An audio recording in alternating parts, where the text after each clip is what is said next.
All right, ladies and gentlemen, we are back live for another episode of The Mix Behind the Mic. Today's guest, another South Jersey native. This is actually one of our last pods in the Jersey location. South Jersey native, 13 years in the business, the sales director of Ramblewood Country Club, mom of two, Gabrielle, better known as Brie Pinto. Welcome to the show. Thank you. Thanks for having me. Excited to have you on. So, Brie, I always bring people on. I say the same thing in the beginning of every show. We want our listeners to know the people. We want to hear your advice, your thoughts, your feedback about the business. But I think it helps when people know a little bit more about you personally, your backstory. How'd you get into the business? So I started about 13 years ago, actually down in Brigantine, New Jersey, so down by the shore. I got a job as a wedding planning assistant at what was Laguna Grill and Rum Bar, and now I believe it's called La Scala's. Right. So it was just like by chance. I always was extremely fascinated by weddings, honestly, as a child growing up. I was very much that kind of typical, like, always wanted to play, princesses with my friends and just kind of fell in love with the fairy tale. There wasn't really like, oh, I'm type A and I have to be in event planning. Did you have your wedding planned at 13 though? I had my wedding planned by 5, yes. All right. That's what I would say. So I kind of just got into it by chance there, and then I was offered the event coordinator role at the Flanders in Ocean City. And that's really kind of where everything took off. And then I actually ended up down in Charleston, South Carolina, which is the second biggest wedding planning area in the country. Okay. Second to Vegas. Really? Okay. That's a standard for. I would have not probably. So I did a lot of personal wedding planning down there, private wedding planning, for some really upscale clients, and that's really kind of where my passion took off, I would say, with really just loving everything to do with weddings. And then now I'm at Ramblewood. So I might come back to this later in the conversation because I'm always curious about weddings in different areas. Mm-hmm. How long, ballpark, were you doing weddings down there? 3 years. 3 years. Mm-hmm. All right, let's just go there now. Is it a complete 180? Is there a lot of similarities? Do you think there's so many things different? But before you answer that, I know I got to pause because I'll forget ADHD over here.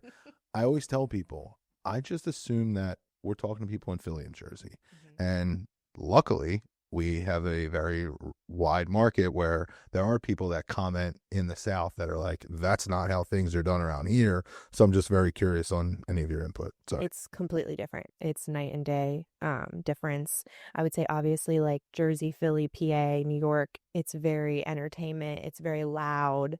Which is wonderful. Cocktail and classy South? The South is it's more traditional. It's definitely more cocktail for sure. You don't really have seated dinners too much. It's very cocktail reception throughout the entire 5 hours. So that's the nail on head of where I was going with what you just said. I never realized the broad range of listeners we had until I made a post or we talked about on the pod and had a clip go off that I'm here for the no sit-down dinners, heavy on the apps, maybe a longer extended cocktail hour. And literally New Orleans just went off on us. Everyone from the state of Louisiana was just coming at us saying this is the norm. What do you mean? And I'm like, what? Here I thought I was creating this amazing idea. I was just reinventing the wheel, and it's just a big thing down there. It's a constant party down there. Yeah, it does not stop. There's no sitting for certain periods of time, and there's no getting up to dance and being forced to sit back down. It's a constant just kind of free flow cocktail hour party. It's just so weird to me because, and I've said this multiple times in the pod, I assume, and I don't know this whatsoever about any other area, I'm just cocky and assume that Philly, Jersey, New York market is the mecca of the country of high energy, what you just said. Mm-hmm. And then I'm completely wrong when they're like, what do you mean sitting down and long played out dinners that aren't necessarily necessary. I also think Gen Z is changing the game of, I think that's going to come up here a lot more in the Northeast, if you will, of getting away from them sit-down dinners. Mm-hmm. And I also didn't know this, and again, I had a guest on the pod that recently told me, I always thought buffets were cheaper than sit downs. Mm-mm. And now everybody that comes on that's a vendor tells me I'm wrong. And I understand and they explain it to me now. But like, I'm a fan of the buffets solely because A, we're eating what they're eating for starters as the vendor, but B, it's quicker and we have a longer open dance floor. Mhm. So like, I don't understand why anybody isn't going that route now. And is it because they want to be fit? This is actually a serious question. This is where I look at the right into the mic. I'm kidding. But serious question. Do you think it has anything to do with fancy, proper, bougie that they have to offer filet to their guests versus having a like literally It's a traditional mindset, and it's definitely something where their parents weigh heavy in on that as well.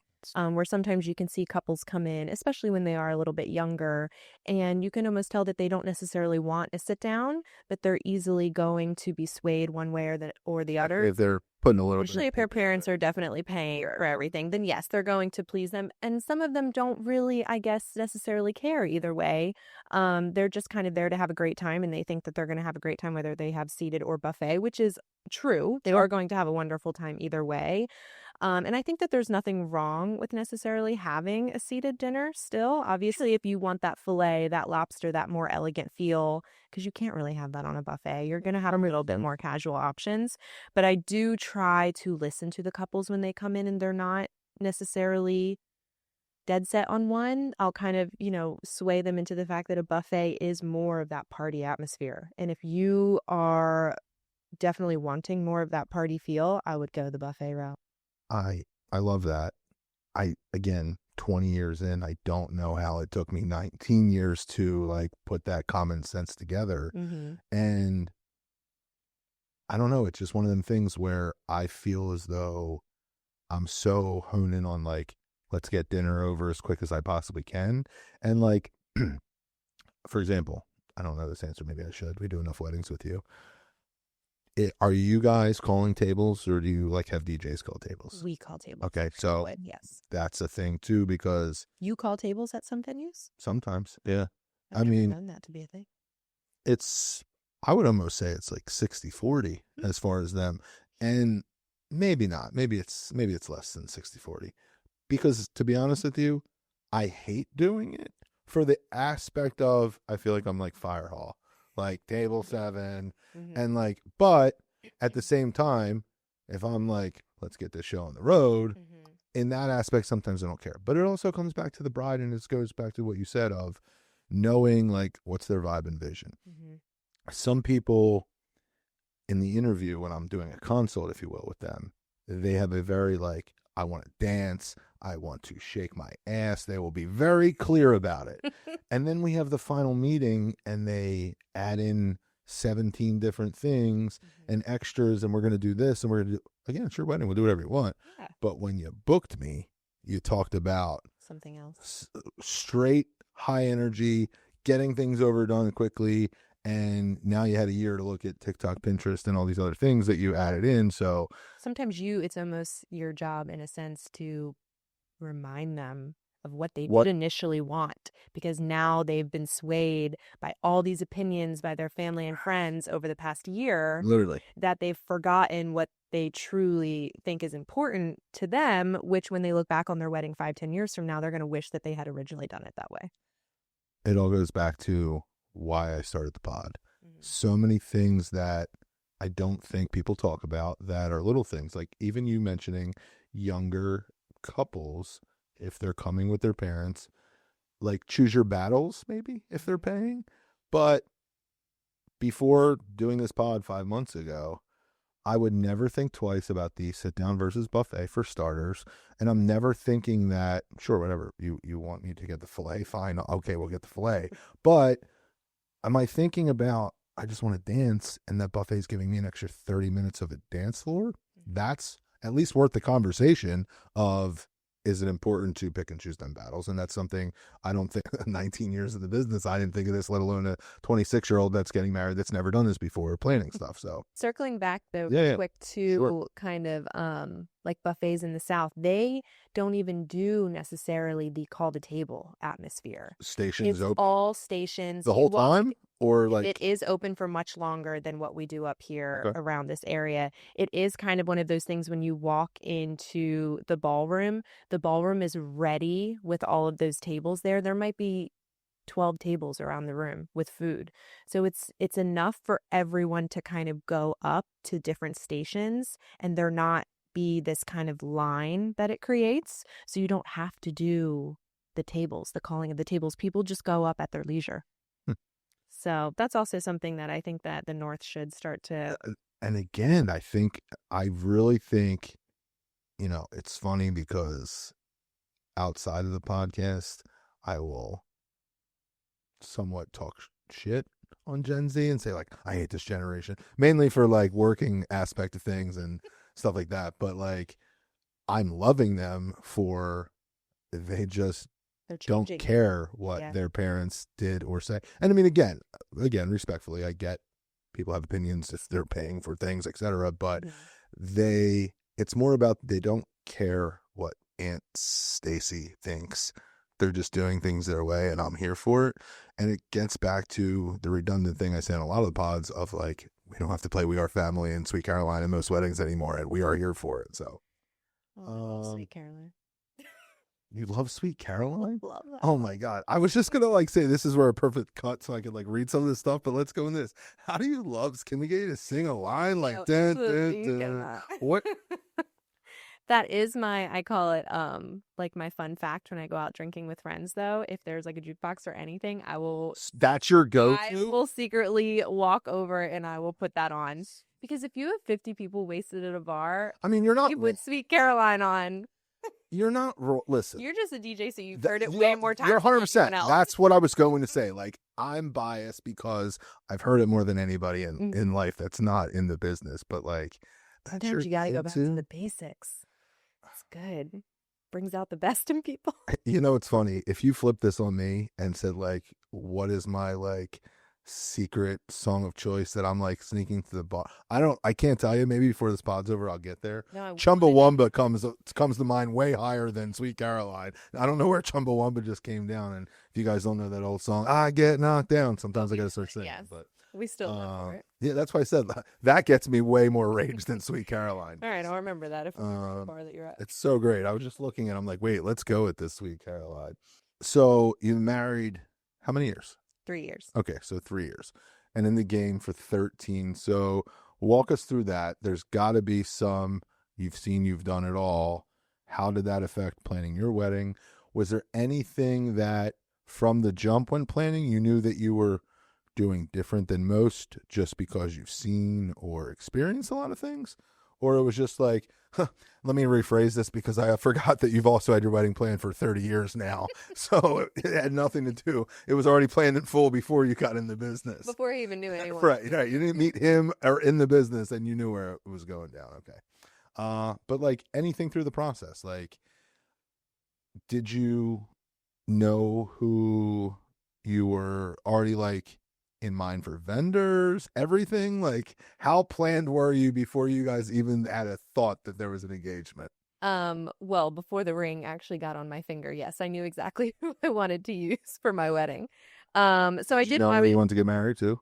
I did not know where I wanted to get married, but what was the most important to me was that there was lodging on site. Okay. And that we were kind of the like main focal point of that facility. So I got married at Kent Island Resort, down on Kent Island in Maryland. It's actually Renault's sister property. Okay. It's a fun fact for around here.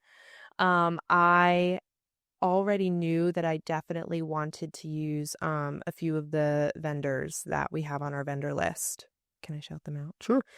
So we used Garden of Eden for our main florist. And we also had Michael William, who was our ceremony florist as well. Okay. And then there was a couple other people. Sometimes it was like just by chance, actually. There was DJ Mark Nuzzo. I don't know if I'm saying that correctly. Okay. He just happened to be at Ramblewood for a wedding during the time that I was planning mine, and I just needed someone to do the spark entrance for my wedding, and I just went up to him and said, "Hey, will you do that for my wedding in like 2 weeks?" Okay. And then that's how I was able to use him for that. But my main thing that I feel as though that I really wanted for my wedding, that I encourage with a lot of our couples, is that when the guests were arriving for ceremony, it was very important to me to have cocktails already available. Amen. We're big partiers in my family. My husband and we love to go out and obviously go to happy hour. So that was important to us. So when everyone came, there was this big, beautiful cart that everyone was able to enjoy cocktails at before ceremony even began. I dig it. I like that. I feel like you don't see that a ton. When I think of that, I think of over the top like beer boys and what they're doing these days on some stuff, but like kind of having like a upscale-ish cart that are they like making cocktails, giving out beers. Like what are we thinking? So it was a cart that you would just kind of pour from. There was like a champagne display that we had as well, but the cart specifically had seltzers, wine, and beer. Okay, I dig it. I like that. I think that's something I want to keep dabbling on later, and just ideas of trends and stuff, because I'm picturing, honestly, I just went to Mexico a couple weeks ago for a wedding, and while I was at the pool, this guy was walking around with a like fancy cart, and he was making shots, and this is a little unrelated, but like sounds awesome. Right. It was awesome, but like the aspect of like him having a mini bar there to make actual drinks pre-ceremony, I really dig it. And not that I'm sitting here saying I want everyone to get hammered early, but like let's be honest, the juice is flowing a little earlier, might have the energy flowing a little earlier, so I'll take that. And I feel like with trends right now, everyone loves like a good interactive experience too. So having like someone come with that cocktail experience, if he's making it right there for them, I think that's even better. I actually love exactly what you just said. It's all about the extra person, the interacting, if you will, that can enhance anything with the wedding. Hence, food is taking over desserts on the dance floor, if you will. Yeah. So Well, that's actually something we just started at Ramblewood too. What? Is like, have you seen like the cannoli guy that comes out onto the dance floor? So what do you mean you just started? And now are we going to do all this live or not? Well, no, I'm not sure, because I too am as well, but I want to hear this. Are you adding this to 100% cannoli guy? All right, so let's shout out Joey Cannoli, okay? Love and he is someone that's crushing the game in the South Jersey Philly market. But let's be honest, and I haven't really said or announced this at all yet, so here it is. But he's literally sitting in the chair you're sitting in, and he's like, man, I really just wish there was other people out here doing this, because I just turned down calls left and right. All I heard was, why aren't you doing this, Harry? So I immediately started, I'm like, all right, maybe we should dabble with this. Keith, my co-host in the background, loves cooking. Keith comes in 4 days later and goes, I made my first batch. What do you think of our new cannoli mix? And I'm like, no, first off, it was phenomenal. And then, side note, I'll tell you, we get an inquiry. They're from Rhode Island. They watch the pod. They love us. They want us to come out for the pod. And I haven't mentioned this at all yet. And me and Keith's next pod, we're going to talk all about this. But she was one of the first people I was mentioning that we're going to start offering. And she's like, hell yeah. I told her all about it. And we're doing the cannoli guy up in a Rhode Island wedding coming up. So we started offering it. But what are you doing at Ramblewood? I mean, it's the concept. So essentially the same concept, but ours is just, it's not going to only be cannolis. So we won't fight against you if you're only doing cannolis, which is great. I want to hear more. Okay, so what? Oh, terrible. So ours is going to be where you'll be able to have an add-on. So where the servers will go around, and it'll be like, obviously when the dance floor is, going off, when you're doing the best. Let me cut you off. Okay. Are we still opening up the back room? Still a full ensemble. chocolate. Okay, that's what I want to know. Still have a full chocolate room. So this is like an add-on. Okay. So we just did it recently where we did, I feel like at Topgolf they have it, like the little donut holes. Yep. Where you can like put like the little like you can inject it. I don't know how to say that. I could tell you're like, how do I I knew what you were trying to say. So yeah, so basically we just did it where we had the donut holes, and obviously the servers going around in the middle of the dance floor, and they're just kind of like injecting all the different donuts. You got to stop doing it. I can't not do it with my hands. I need to stop with the hands. Well, the worst part is, speaking of Joey Cannoli, you're making me think of, he's like, I refuse to put it in anybody's mouth. And I'm like, wait, what? Me and Keith are dying. I'm like, what? He's like, I will not shoot cannoli in anyone's mouth. And you're like sitting here like injecting. And I'm like, wait, okay. Definitely going to. Sorry. Yeah. So they can have multiple different desserts. We haven't decided the full dessert list that we are going to execute yet, but the donut holes are big, the cannolis are big right now, and there'll be a couple others that we will come out with in 2026. So I'm curious, and why I cut you off immediately, because as far as being a vendor or venue, I should say, and however you guys charge, make money for desserts, I don't ever want to hurt the venue by saying I hate desserts as the DJ, if you will, because let me rephrase. I hate when someone like yourself comes up to us and says, "Hey, can you announce the dessert room is open?" I never, ever in life want to do that, ever. That's why I was like, are we getting rid of desserts and just bringing it to the dance floor? Because that's my ultimate goal. I know that's not. It's more of like at our location, like a soft, we just kind of open the door and people can just kind of find their way. I very particularly like your dessert setup. I can't believe that we're probably 20 minutes into this pod, and I would like to say, if you guys didn't know, In the Mix Event Group is a preferred vendor at the Ramblewood Country Club. I'd like to throw that out there. But I love, first off, there's one more thing. We offer monograms. I don't really care for them one way or another. They're just something. Yours is one of the few venues that I push more than any other, only because it looks so cool in the barn doors. It does look really awesome. That's the only reason why. You're literally one of the few. The wedding we met at, New Year's Eve, like 2-3 years ago, they had it, and they had a 360 booth in that setup, and that's a video I show to like clients. So it's like it just sticks out to me. Show the photo of that monogram to a lot of couples. Literally of that one. Yeah. So it's like that's just one random thing that, like, when I think of that back room that you do for desserts, I just think of the monogram on them walls and where the buffet is. Right. True. That's actually a great point too. Huh. So one more time, and I might cut this part just because I'm going back to it. Donut holes. Okay. What else? And cannolis. That's all that we have so far. Okay. Yes. So the one that you already did one with, that's what the offering. It was just donut holes? Okay. And then we've done the cannolis a few times, but not for weddings yet, just at like smaller events. So not like with the whole dance floor included and all of that. I'm here for it solely for the effect. Again, your venue definitely has a little bit more of a perk, and it's not far from the dance floor, technically, if you will. Two, it's so annoying when it's completely in another room. You don't hear the music. That's a big thing to me. It needs to be in the same vicinity, even though yours is tucked to the side, of simply being able to still hear the song. If I lose them where they can't hear the music, now they're bullshitting and they might be gone for 20 minutes, but they hear that jam. Oh, exactly. Yeah. So I think that's massive. So wait, let's go back to your wedding real quick. You started talking about your vendors.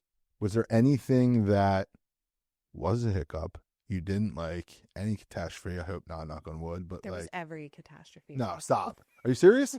Oh my God, how have we not gone there yet? Okay, so give me anything, like, and how can we avoid them for our listeners? I don't know, honestly. Okay, but I'll do my best to talk about it. But I'm very type B. Like, I'm not type A at all. I'm very go with the flow. I wish I made more timelines and itineraries, but what would you guess I am? It's so hard because I feel like you're type B, but you also come across very type A. B all day. But go ahead. Keep going with your story. All day. But we wing a lot. Go either way. We wing a lot. But go ahead. I want to hear this. I'm so excited. The lunch thing made me think type B. Type A would have had that. Shout out that we've been trying to order lunch for over an hour and we have no idea what we're getting. So thank you. But go ahead. I want to hear all about this. So, okay, the main thing that went wrong at my wedding, which again, everything that went wrong, I was very just go with the flow. I didn't care. I had the best day possible. Every moment I was just like, whatever. But our first dance, that was the one thing that I was extremely nervous of because I don't like to be the center of attention. Good thing you came on the pod. I was a little nervous. We got introduced from the second floor, so overlooking the whole dance floor. Yes, with everyone down there. And by the time we got down there, we obviously went right into our first dance. But something happened with the connection. We had a band. Something happened with the connection, and they couldn't play the song, so they just started playing some lyrical random song, and we were just standing there for about 45 seconds, which in that moment felt like 10 years. Oh, just kind of swaying back and forth. Do we just stop dancing? Do we just walk off the dance floor? What do we do? I'm debating on if I'm going to tell this story to like stop you for 1 second, and I am because Please do. Tell the story. Okay, because I've never told this on the pod, and I don't think she'll ever listen to this. So, I have a group of my parents, really close friends growing up, had kids that are my age, that are we call each other cousins. I've known them my whole life. Okay, over the years, as they start getting married, I did a bunch of their weddings. One of them gets married, and it was like kind of COVID. Didn't ask me to do it, but asked me if I wanted to be a guest. And listen, I like being a guest, so I'm all about it. Going to weddings is fun. Yes. Okay. So, and just like any bride, any engaged female or male that's going to a wedding and you're about to get married, all you're going to do is critique the DJ. Well, this is my profession, so obviously I'm like, I have like a notepad that I'm just like thinking like, all right, let's see what this guy can do.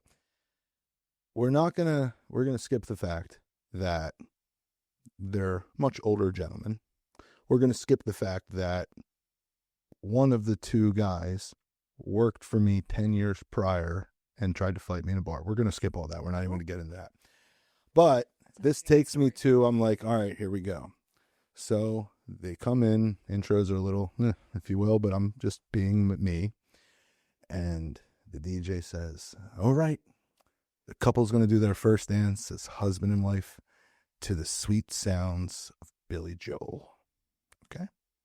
And they're standing there, and they are exactly you, where I feel like it's 30 minutes, that it's just like the longest 45 seconds of anyone's life ever. It was definitely more than 45 seconds. It's probably 2 minutes at this point. Now, everyone in the room that I know isn't looking at the couple. They're looking at you. They're looking at me, and I'm just like, I have nothing to do with this. Next thing you know, Eric Clapton's Wonderful Tonight starts playing, which is not their wedding song because he just said it's Billy Joel, and they play it. And the rest of the wedding was very, if you will. And then at one point late in the wedding, there's people dancing. I'm with this group of my cousins, if you will, and I'm about to take a selfie, and party high energy dance songs on, and I go to take, and the bride goes, all right, guys, this is my wedding song. A slow Billy Joel song now out of nowhere. I'm going to go dance with my husband. Wait, this is what happened to us too? Oh my God. So, and I was just like, and the last song of the night was like a Metallica, Nothing Else Matters. And I was just mind blown of the whole thing. And please tell me more, but like, you're in that moment. I was like, I had to explain that I've been there, but I was not part of this event. But what do you do in that moment? And I love that you said there was train wreck moments and you had the best night of your life, because that's nice. all that matters. None of it matters. So, yeah. So things like that can go wrong. Yeah. There's nothing you can do about it. All you can do that you have control over is to just enjoy everything else that's happening. You can control how you react to the situation. You just can't control the situation. So, all right. 45 seconds, it feels like 45 minutes. Then what? Then the song came on and we did it. You start like... We still stood there and we kind of like paused for a second. We looked up at the band. And then at some point within that few seconds, the song came on and it played and all was well. When you say played, was the band not playing your song like it was like a recording? They didn't. My husband... Like you wanted the real song. He wanted the real song. Yes. Which is what?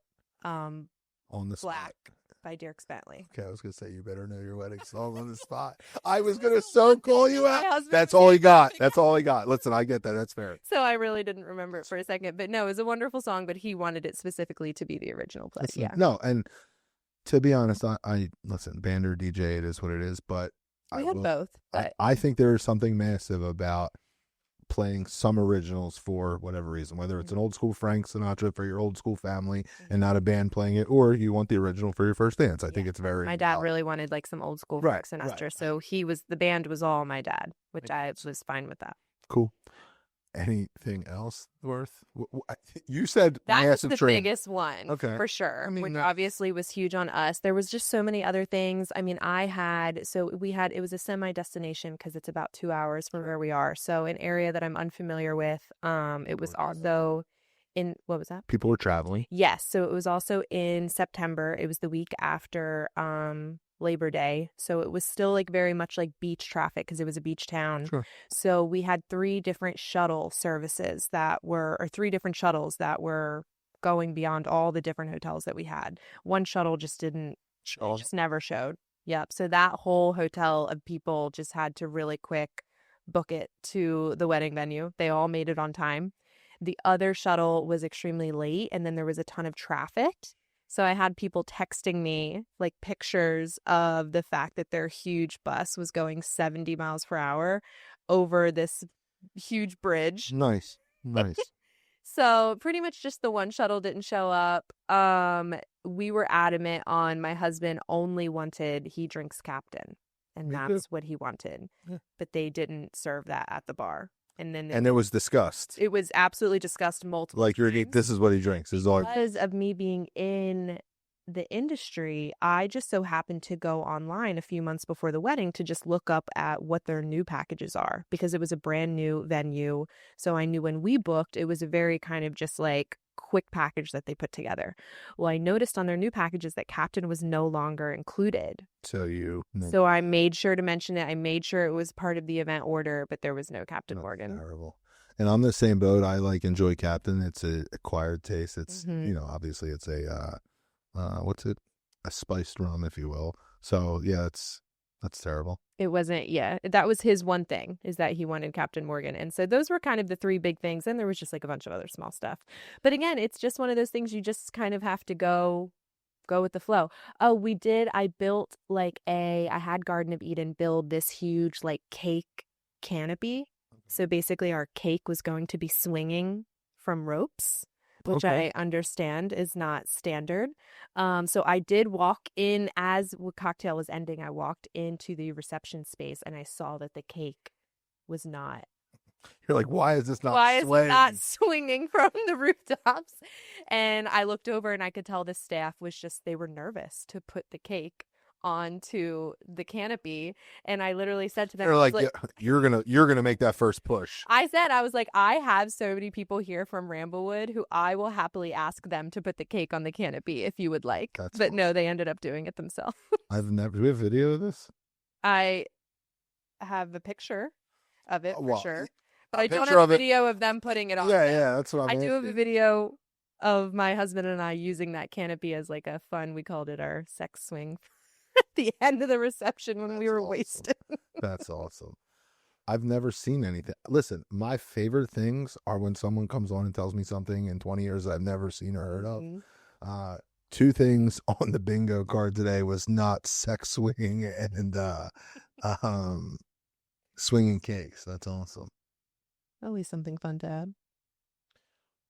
You said you have no pet peeves? There's nothing that you like. There's nothing. I mean, a pet peeve of what? Of what a bride does or what like a wedding does? All right, let's go back.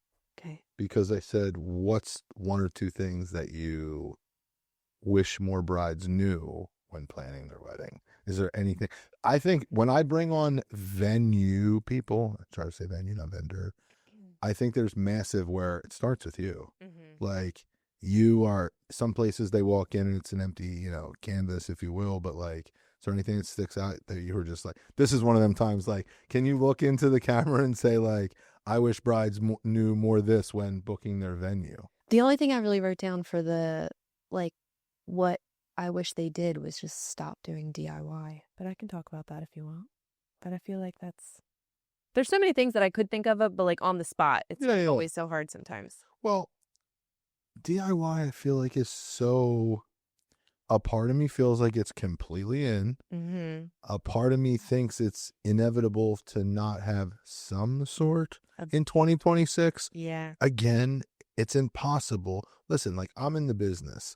I'm on TikTok, Facebook, Instagram. I'm on all of them. So like, yes, my algorithms make me see stuff often, but like, if you're a bride, there's no way every single time you open your phone, you see 10 new ideas every day for 300 to 500 days. Like, I get that they want to do more things, but I also stress more is less. Like full DIY aspect. Okay. Of like the brides that really, or the couples, I shouldn't just say brides, just that really are just thinking like, oh, I can do that. they see, a couple full wedding photos and they're like, I can do that. And then it comes down to the day of and they're wanting to set it all up themselves. So let's pause. Where are you at on day of planners? Every single venue I talk to will always say that, whoever's running the show that day, which it's you early. Yeah. So we have a wedding concierge at Ron Jaworski Weddings. Okay. So they pretty much run the show and do it all, but they don't have anything to do with decorating. Okay. Well, that's kind of where I'm leading into the conversation because, and a pod that we're recording later today, I have a planner who does a ton of day of stuff. And I really think the more I talk on pods and talk to people, the simple thing, and I'm in every Facebook bride group you can think of, but like a lot of times you'll see people say, and I get it to an extent, that we'll say the concierge is essentially there for the venue. And I don't want to say that they're not there for the bride because that sounds shitty, if you will. Mm-hmm. But I really think the setup and breakdown is not talked about enough. Mm-hmm. And when you said, I agree with that. When you said a lot of brides like think, oh, we'll do it. Like there's so much that goes into setting stuff up and breaking stuff down. And to take it a step further on the breaking stuff down, why are you letting, you want your best friends that just put in a 12-hour day for you, that, lifted your dress, undressed you, dressed you, kept you together, and now they got to be the grunt to pack it all up at the end of the night. So I really think I've been people ask my opinions. I'm all about the day of planners solely just for not even the wedding, but more of the before and after kind of stuff. Especially if you do plan to do a lot of DIY. Because if you're not doing DIY, then really you don't have anything to really pack up at the end of the night. True. And the wedding concierge from Ramblewood would pack up your small little, if you just have a seating chart and a welcome sign. Okay. But if you are DIYing and you're doing these elaborate centerpieces all on your own and this, just very upscale ceremony decor that you're not hiring a florist to do, then I do think a day of coordinator would only be there to benefit them. So I always say that I'm so thorough, and to be honest with you, it's probably my favorite compliment I can get from a bride after a consult is how I'm a lot more thorough than other people they might have had consults with. 100% you are. And well, thank you. I just like to talk, but we know. I really think there's something.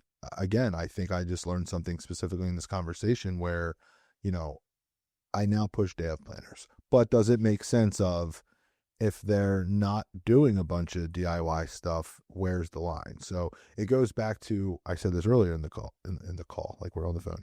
I said this earlier in the conversation that, if in the consult they gave me that vision of high energy, want to dance as much as possible, but then by the time we have that final meeting, they're doing 87 things and it's going to take away from that. It goes back to this same conversation of what is your vision of the day? How much shit is being piled and compacted? How much are you bringing into before you even talk about the day of planner is obviously doing more than just set up and breakdown. They're an extra body. And listen, we do DJ and MC and I press the extra body makes a world of a difference. So having a concierge and a day of is never going to hurt the case for starters. Definitely. But I just think, again, it's one of them little things that's not talked about enough.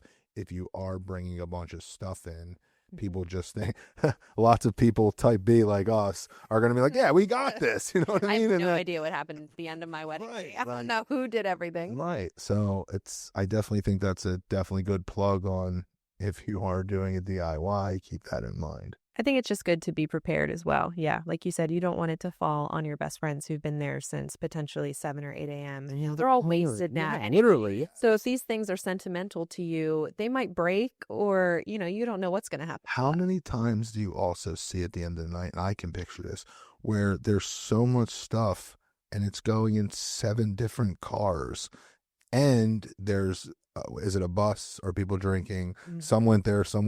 Like you just said. So many calls the next day. They're like, right. We can't find this one very sentimental thing. And I'm like, yeah, because you had 17 people packing it and throwing it into trunks of a million different cars. And nobody is respectfully respecting your shit at that point in the night. Like nobody. They're wasted. Right. You just gave them a 5-hour open bar. Or they were drinking zombie before that. Even if they're not, like it's just a long day. Everyone's just not going to care for your stuff the way that you are. I mean, that's just point blank anything. What are we loving in 2026? Is there anything that sticks out, or even 2025 coming into 2026 that's new or different? I mean, I don't see swinging cakes, but anything that, Swinging cakes should definitely make a comeback at some point. I If like, they were ever I'm, even if you don't popular. think Keith is going to like be TikToking or looking stuff up to, Send you all the when we pictures. put this clip under you, it's going to be.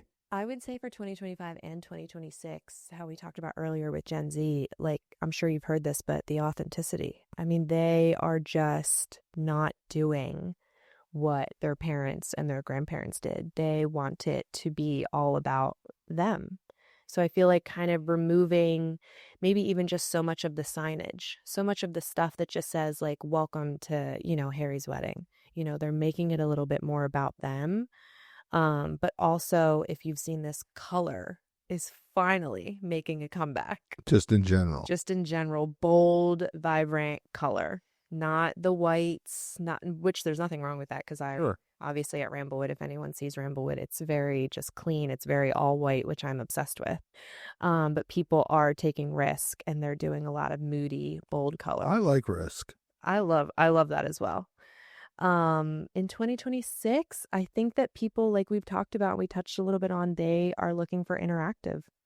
They want everyone to be involved. They want everyone to have a good time. They want everyone to party more. They don't want everyone seated and kind of wasting the hours and wasting the time. Not necessarily wasting, but just kind of sitting there. They want everyone to have a great time, I think, at every minute of that wedding. Every minute is money, and they want to make sure they're putting money where it's supposed to go. I have a random question, and I just want your opinion.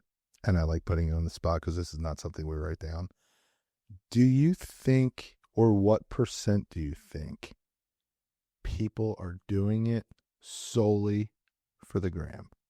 A big part? Oh, And I've never asked this question. I think I'm going to ask it to everybody now. I think that this question would have come in more handy like maybe 3 years ago. Because if you would have asked me this between like 3 to 5 years ago, I would say 50% of it was for the gram. Okay. I do really think with how authentic they're being now, maybe like 20 to 30%. Maybe 20. I would say 20%. I'm asking because you can spend $10,000 or $500,000 on your wedding, hypothetically. Easily. Right. So, and again, it's so easy for people to go over budget, and they see 9 million other TikToks and stuff, whatever. Everyone goes over budget. Right. Sure. So that all makes sense. But it's like, so I went to a network event the other night, and they had a speaker, and he was talking about all these trends, and like, I think he was talking more on a high-end corporate event than weddings and some of the things. But like, one of the things he was talking about was like beefing up a fancy bar that is not your like standard bar, but like a bring-in bar kind of thing. Okay. And I'm like, okay, cool. But like, for what? And like, why are you spending money on that? And like, I didn't get it. But again, not everything's for me, and I get that. But like, yes, I'm an event owner that wants you to spend things that I offer. But I'm saying this bluntly when I say, and let's just take a step further. DJ photo video we do, but I always say we offer like 10 add-ons. And I'm always very blunt to people. And I say, I always want you to spend three money on 3 things over everything else. And I always say uplights, cold sparks, and a live sax or violin to play with the DJ. Live sax, you got it. They are my favorite 3. I never want people to spend money on Mr. and Mrs. signs. I have 5 or 6 photo booths. I don't even want them to spend money on the photo booths. If it's in the budget, listen, I want them to get them all. But like, I never want people to spend money on a monogram, a photo booth, Mr. and Mrs. signs, things that don't have any value other than a picture or 2 at your wedding.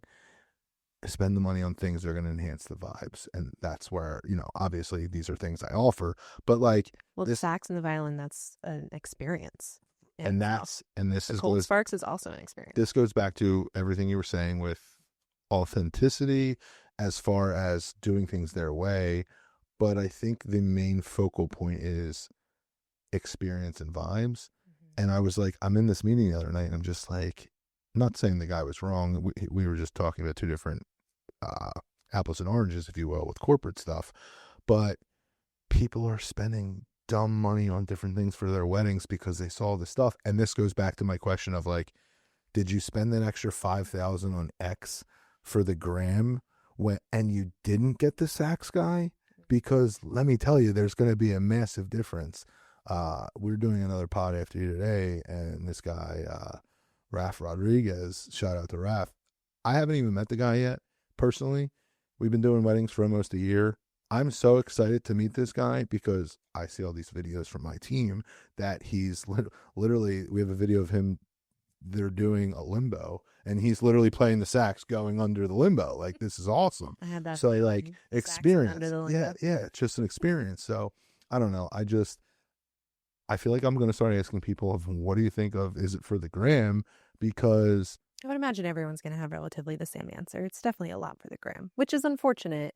And sometimes you do have to be the person, like, especially as a venue coordinator, you're essentially their wedding planner in a sense as well. And sometimes you do have to be that voice of reason of, do you have 13 welcome signs with your names on it just because you see that all over TikTok? I think you just need one welcome sign. I don't disagree with you at all. There's so much money you can spend on your wedding. There's so many different avenues. It's like where, like you said, 13 of them. Or like there's one outside for the ceremony. There's one in the cocktail hour room. There's one in there, like, exactly like why. Yeah. But then and this is where like sometimes I get frustrated. I love when they're like, we only got the venue and now I'm like, awesome. Like I get them before they see all these other crazy good. Book the stuff that means something. But like, I hate when someone's like, perfect example with the sax, we're going to book the DJ and up lights now, and we might come back to sax. Okay, cool. And 6 months later, we happen to talk about something else, and they told me that they spent $10,000 on something that's completely irrelevant to the success of their wedding. And I literally wanted, this is where I look at the camera, and we literally want to be like, what are you even doing? Like, what? Like, why? Mary, and you do. Sometimes you have to be the voice reason. Tell me why you think that $10,000 was important to you. I texted a bride yesterday that I've been talking back and forth, and she emailed Mary, our office manager, and she said, can you take off the sax and can you put on a photo booth and a monogram? I texted her immediately. I said, listen, it's your wedding. It's whatever you want. But I want to know why. And I said, and she didn't quote unquote book yet. And I said, I don't want to lose the sale because I'm too honest with you.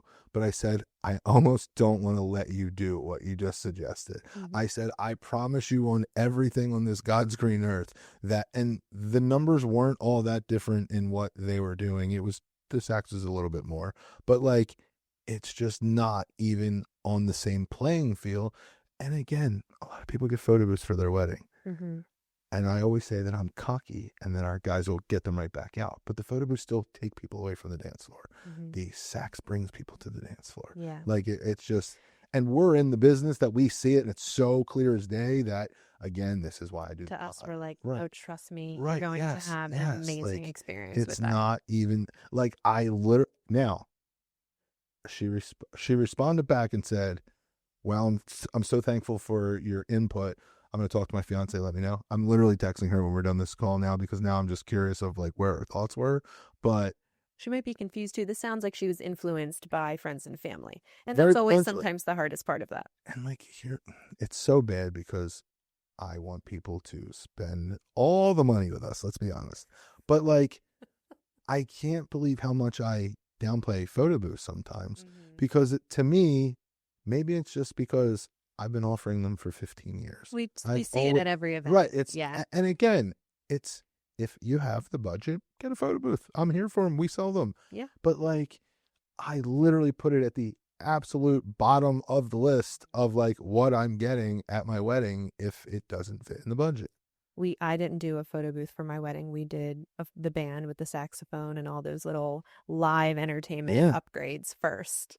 And then we just didn't do the photo booth, which I'm all about a photo booth though. I do love it, especially if they're using it as a guest book. Because I feel like you can't, I include it with every one of my packages for weddings. You have to. Yeah. I mean, I feel like that makes it a little bit more of that like emotional sale. But this also takes me to, all right, so let's go photo booths real quick. I've been doing them 15 years. We've been doing the strips for 15 years. In the last year and a half, 2 years, the glam 5x7 black and white, it's a little bit more high end, like you said, of everything white. Cool, it's classy, fine. I want a 360 over a standard 100%. too. Oh my God, it's not even close to me. It's video. It's 2026. People, I think we're way past the days, and let me ask you if you've ever done this.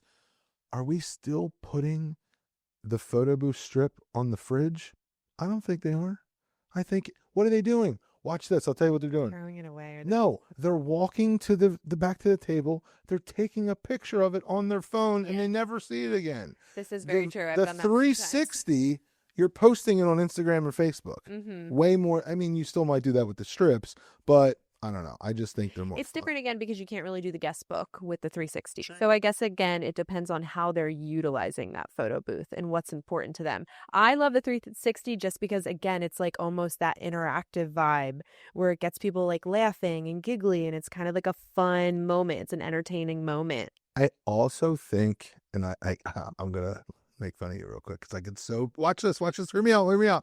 Because I just from our conversation today, if I told you by yourself to go on the 360, By myself? yes, you're going to be awkward as shit. Yes? Yes. That's my point. I love the 360 in the sense of you're stepping onto a stage. Yeah. And people are looking at you. That's what I'm saying. It's entertaining. But that's my whole point of, like, I think there's also something way more than that. Like, I've been doing photo booths all these years. We used to have them like big blow ups that were like so tacky.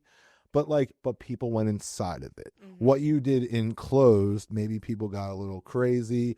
I can't even tell you the things that my photo booth guys have seen in the enclosed. I'm sure. That's so out now. Now it's backdrops. We got 14 options to pick. People don't flaunt, if you will, or get a little wild and like they used to. Yes. But it goes back to the opposite of, you have to dance, you have to wave your hands, you have to do something on that 360 that's just a completely different vibe. And again, like you said, it's the interactions, but I just think I'm way more, I push the 360 more. You pick What the do you songs. think you sell more of, the 360? It's not even close. No, it's the standard. It's not even close. Yeah. I only own one 360. I have a 5-ish photo booth. So, but they can pick the strip for either or. But like, I also think there's something cool about they can pick 2 or 3 songs for the 360 where that's the song playing in the background when I they think do I it. knew that. Yeah. That's fun. And so again, but does sometimes that just feel like more options for them? they don't Like even, they're in a moment of having to pick so many things. yes. I mean, realistically, But I mean, you'll guide them. yeah. I think some of them don't even care to pick. I wouldn't. But I want them to, because here's the perfect example, and hear me calling you out again, okay? When I know you now, okay, and you get the 360 of us, and you don't tell me, and we give you 3 songs, do you not know that I already have one of your 3 songs picked? Because Sweet Caroline is one of them, okay? So that's my point of, I'm when 100% here and here's for the you. best part. The guest at the wedding, they get up there, they're just dancing to whatever they don't know what the songs are. Yeah. And then 5 minutes later, they get a text message, they walk back. And I also think that in that moment, if they're listening to it at a wedding, they don't even hear the song. Can't They're hear it. watching themselves. Then they post it on social, they go home and watch it, and they're like, it's fucking Sweet Caroline. I can't curse and say that word, but we'll cut that. But They're like, yes, Sweet Caroline. that's my Perfect. point. No, But just kidding. I'm saying, when they watch that video tomorrow morning, or when they get home and they know you and that's your drunk jam, if you will, it's so clutch that you're like, yes, it's Sweet Caroline. That's another reason why I like the 360. It is a good one. I do like the 360. My favorite thing to ask at every podcast: expectations versus reality. I think we talked about this a lot with DIY stuff, but is there anything any experience you have, any fun story you have, that someone had this vision and in reality it was a train wreck or didn't go as planned? And I'm always trying to save people when I have this conversation of, like, everybody has lots of great ideas. There's a difference from ideas or actually executing it. And let me take this a step further, because there's so many videos that people see on Instagram, Facebook, TikTok today that aren't even real, that are AI. I know. So people think that they're hard. seeing stuff it's not even real now. It's like, so I'm just Well, it's even curious. back to you when you were saying if you end up having a wedding and how you'll have doves Oh yeah, feast. yeah. Doves are flying at my wedding. It's happening. Like it's like the big joke. But Well, you've probably seen the horror pictures and videos of that where a dove is dead. dead, right? And just flops. Yeah, Expectation versus reality is I've seen that. We also did butterflies one time, but half the butterflies I've seen were this. dead. I've seen that literally live myself too. So sometimes having live creatures How long ago was this that you see this? Because I don't know why I just pictured Valley Brook when I just pictured that. Ours was at Ramblewood. It was Or probably not 2019. Valley Brook. I meant Ramblewood. It was 2019 where we did a wedding. It was outside at the pergola ceremony site, and they had this little like shoebox that was supposed to have butterflies all released. I have the pictures of it still too, where just a few of them just went down. Flopped. Right. I've literally had that experience too. That's something we So that would definitely be a big expectation versus reality with live creatures. I would say honestly, my biggest would go back to DIY with, again, just, not to harp on it too much, but sometimes you just have this idea that you're going to do everything and that you'll have plenty of time that morning, and you put, a little bit of extra time in your timeline, but in reality, you're stressing yourself out. And you just have to go back to having a day of coordinator, how we were talking about. You need to give that stress to somebody else, or you're going to regret it that day. But another one I would say for expectation versus reality would really be weather. People just like truly think that if you pick a venue that doesn't have a backup, they just don't think that it will ever rain on their day. It's always one of those things you don't think it will happen to you, but it happens all of the time. Listen, we're like 30 episodes in. I don't think we've ever talked about that, other than we've done a destination and talk about like you're really screwed if you're going to Mexico and doing this. But I can't agree more. I'm going to go back to just something you said that I love. That's so simple. Like in one sentence, you said, so many things went wrong at my wedding and I had the best night of my life. Like that is so powerful, so powerful, because I can't stress this to people enough that like there's things that are going to happen on your wedding day that you just simply can't control. There's nothing you can And do. there's absolutely, and the show must go on. So you can dwell or you can make the most out of it. And I just love to hear, that's probably one of the favorite things I've heard you say today. It's powerful. It's like my wedding had so many, I don't know, we'll have to run this back to say what you said, but like whether you said so many things, but you ended the sentence with, it was still the best day ever. It was the absolute best day I've ever had in my whole life. And I harp on that with all of my couples, that something will go wrong, whether it's the smallest thing that you won't even notice, something will go wrong. Just all you can do, like I said before, is react. And it's all about your reaction. I just did a wedding in Mexico a couple weeks ago, and I've been friends with the bride for years. And I sent her a text the morning of her wedding. Very simple. I said, I'm going to tell you right now, something's going to go wrong today. I said, and it's how you react, because something goes wrong at every wedding. Don't sweat the small shit. Today's going to be awesome. And it was a great time. But I just think so many people let little things early in the day. Someone's late. Your friend's texting you about traffic. Like, it's just wild that, I mean, I'm on this like self-help kick of like, high spirits and like good vibes and stuff. But like, I think on your wedding day, like, this is something I'm just making up on the fly. I almost think I'm going to start a new service. Okay, ready? The new service is going to be like hype man following the bride of like, you know what I mean? Like, I'm even dead serious. Like, I would have been the perfect bride for that. It's so perfect of like, sometimes you just need that. I mean, shout out to all maid of honors. This should be you, but like just being in their ear that like, shit's going to happen. You have to just roll with the punches and you got one shot. We're going to make the best day of this. You've been planning it for so long. I mean, maybe not everyone as long as you, but yes, like I mean, from when you got engaged. Yeah. And mine was only 12 months, so that's like relatively quick in, sure. the grand scheme of everything, of especially now we're seeing engagements that are 2.5 to 3 years. So, can we talk about that real quick? Yes, I would love to. This is my favorite. Like, I have been so off script with you and I love the conversation. So compliments. I don't understand what is going on right now. I had 3 consults yesterday. Okay. One was for this May 2026. Just so you know, it's February 11th that we recorded this. Okay. So 3 months into 3 months away.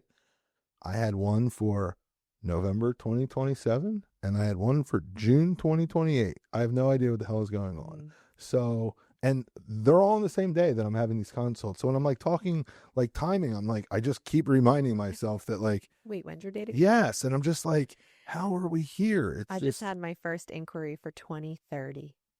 2030. do you Missed that. take, do you take that? No, I did not. Like, what do you charge? Like, what are your prices? I mean, I'm happy. Our pricing is just not out Right. that far ahead. I So- will happily show you around the venue, but we haven't even discussed 2029, let alone 2030. 2030. I think that a lot of people are just a little nervous because of the economy, and they want to be so prepared financially because it is becoming a little bit less and less standard that parents pay for weddings. So, I like both things you just said. but it also leaves more time for cancellation. True. I'm always curious, and it's not like I'm curious if you ask this. Do you ever ask that question? What? Like, you come in and bride sits down and you're like, "Hey, is mom paying for this? Or you like? I mean, is it like? No, Are it's you? very awkward, obviously, but you can usually get a gist of That's like what I'm if saying. they're paying Yeah, by their demeanor. Yeah. Because that's my thought process of like how far in advance people are thinking. And listen, I'm all here for the 2-3 year engagements. Mhm. I have 3 names on a sheet that said they're booking. I haven't got the deposit yet, but they confirmed they're booking, and all 3 of them are 2028s, and I'm here for this. It just sets us up so well for the future, if you will. But like, I also, on the flip side, when someone's getting married this summer, and I'm not just talking about my business, I'm talking about any vendor that is doing weddings, and they have a multiple ops, if you will, they are getting, just put it out there, the bottom of the barrel of every team at this point because all of their best people are booked. Mhm. So I feel like 5 years ago, most of my career, I think it was a 1.5 to 2 year standard. Very normal, yes. Now I'm still getting a ton of inquiries for 2026, but then I'm also potentially booking 2028. So I'm just so all over the place with it. That's how, yeah, I just booked 2 weddings for this coming June, so 2026. Which And is then like free money because you didn't think you were booking them at this point. I know, yeah, Right. so that's wonderful that there's still such short booking terms. But then, yeah, I would say half of my inbox is 2028.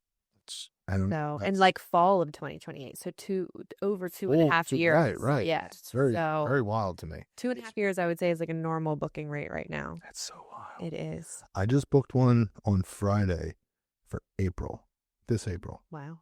DJ photo video too. All, not just like, oh, we got everything, but it, like all of it. Like, again, that's like money falling from the sky for me. I'm like, please, yes. It's almost like, did they forget to book the entertainment part of it? So actually, this couple did tell me they booked with a like nationwide company that was super cheap, and They got what they paid for. they had a consult with us last June, and came back and said, we knew we should have just booked these from the jump, blah blah blah, after X, Y, and Z. Like, and listen, I mean, I'm here for it, obviously, but like, you got what you pay for in this business. When they told me that they were getting DJ photo and video for the price that I charged for a DJ, like, I mean, I don't know how you didn't see the flags, right? It's Like, usually too good it's to a be true. little crazy. In closing, or before we close, how do we plug Ramblewood? How do we plug my guy Ron Jaworski Weddings? And I mean, I'm always just trying to like throw like commercials out for you guys. So you've been there 7 years. I've been there 7 years, yeah. Ramblewood the whole time? Ramblewood. Okay. Yes. Straight through. In the same position, yeah, for the last 7 years. I mean, I absolutely love it. The team is amazing, the best team that I've had, and I'm not just saying that because obviously I currently work there. I've been there for 7 years for a reason. So the entire company as a whole has completely changed in the past 7 years, all for the better. They're growing. They're constantly, I know, looking at other venues, and having the sister properties that we have, I think only benefits us. We all grow from one another. I do agree with that. So I would say that I really just enjoy just kind of the whole atmosphere that we have to offer, everything that Ramblewood and all the Ron Jaworski weddings have. I feel like especially the chocolate room that we offer, that's kind of my favorite part of the whole package. I feel like that makes us stand out a little bit from a lot of the other venues. Also, because I'm a very sweet tooth person, I'm obsessed with sweets. So to me, that's my personal favorite. Um, yeah, I don't really know. Do you want me to close it out with something? No, just trying to think of what else we could name drop for you guys. And off the record, Keith cut. I'm just sitting here also thinking that like it like gives me goosebumps when I'm thinking that like cool. Does that mean I get all five of you sitting around a table again talking about this episode like I was told about Nikki? So Probably. that was in my head. I'm like, yes. How do we keep that going? So what can we name drop? Is there anything worth talking about your destinations? And you said that you think they're becoming more of a thing. Pros, cons, anything worth bringing up? And I don't care. I'm shocked. I mean, I'm all about a destination wedding. I think that it obviously hurts Ramblewood, so I can't talk about it. Yeah, I mean, but I am all about a destination wedding. I think getting all of your friends to go and celebrate you in a different location, I think it just makes it all the more better. Everyone's just having a great time from the moment that they land. They're just there for a great party. we're just rolling with this now at this point, but I didn't know every time I do a destination wedding, I'm like taking as many videos, things as I can, because I just want everyone to know that we're doing it because I want to do more of them. Yeah. But I don't think something recently just hit me this time. And I'll pause for 1 second and say, I did a consult last night and the girl told me she's not going to do a first look. And I said, and I bring first looks up almost every single episode because I always say bluntly, thorough, I'm not going to be at your wedding personally. I don't give a shit if you do a first look or not. Mm-hmm. But I respect you enough that I want you to hear my 2-minute spiel. So you are pro first look? Oh my God, yes. You don't like first looks? Oh my God, this is going to be the longest episode ever because we're not done now. Stop. You don't like first look? Didn't do a first look. All right. So it goes back to the princess fairy tale of when he sees you walking down the aisle for the first time. Come on. I'm not going to lie. I have a whole new respect for you in life. Multiple things on and off the record today. But I want to dive into this. Now, see, look, the ADHD. Timeline-wise, I do get the first look. It obviously makes total sense. So I'm engaged. And I've said this 100 times in the pod. How long have you been engaged? A little bit. So 5 years in March. So listen, this goes back to I'm saving up for the doves to fly and acrobats and make sure they're not dead. Yes, yes, exactly. Live doves.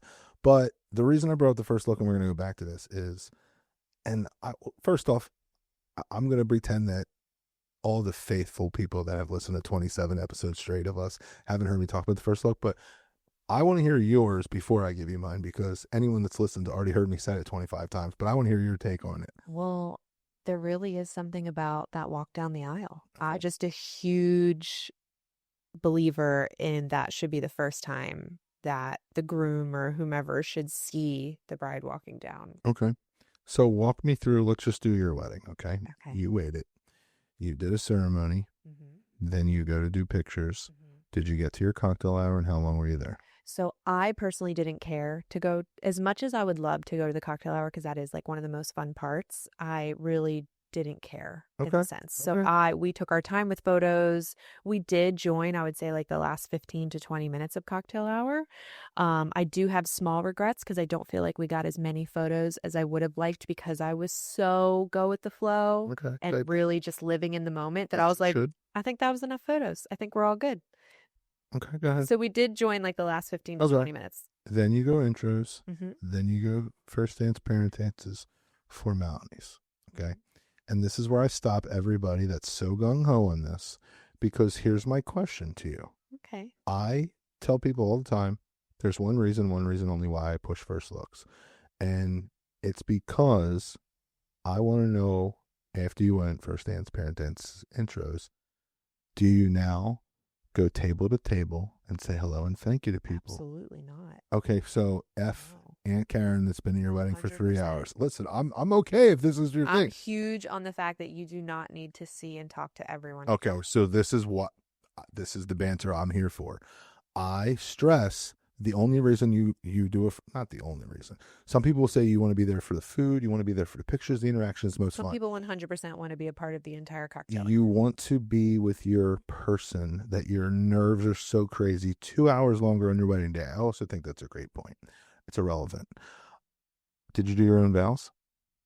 We didn't. Okay. We wrote them to each other. Okay. That I also think is an important factor of doing a first look vows versus doing them in front of 100+ people can be you're obviously saying more intimate things at a first look than you would be in front of everybody. We did like a 2-minute ceremony. We were in, we were out. But I press to people that getting all the hellos and thank yous out of the way, and there's so many weddings I see where it goes intros, first dance, parent dance, speeches, and then they go table to table and say hi to everybody, and they take an hour to do it, and they lose an hour of the open dance floor. That's my big thing. Now, I think if that's you're gonna, crazy if that you're people gonna, are still doing it's, that in today's I world. see it often, Yeah. and I stress to people that's. I mean, again, there's other reasons. And listen, I firmly, I love that you called me out. I firmly always said I will be a stickler, and I want to wait to watch her walk down the aisle. And we've been together 10 years. I would have probably told you in the first 5 that I wouldn't cry.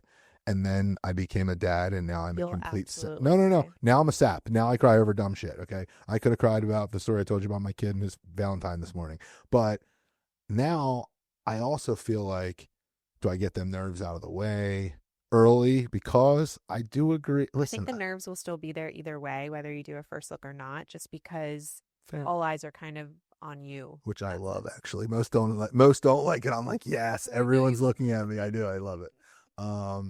But this is, again, I love the banter of the pros and cons of it. Anyway, the whole reason my ADHD, I'm so happy I remembered.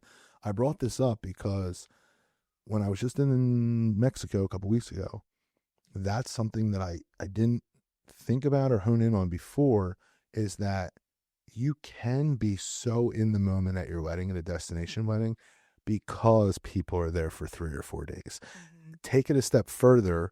The people that you care about made the trip, or respectfully made the trip, and, of course, like medical or money or whatever for people that didn't show up.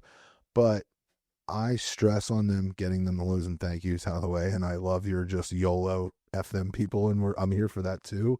But I think the destination, they're so in the moment and can be here for it solely because they have 3 days to talk to these people. They can talk to them tomorrow. They don't have to give them that attention, if you will. You can also do, if you keep it local, what we did, a welcome party. Right. Which is what a lot of people do after the rehearsal dinner. Right. Then we invited everyone to come if they wanted to. And then we just had a 2-hour open bar fun party. And that was our way of getting all the hellos out of the way as well. See, I mean, again, I think that's massive. And going back to me getting married, I say that I'm 100% doing a first look, but I'm also now convinced, hear me out. I'm also now convinced that I'm going to do a destination wedding.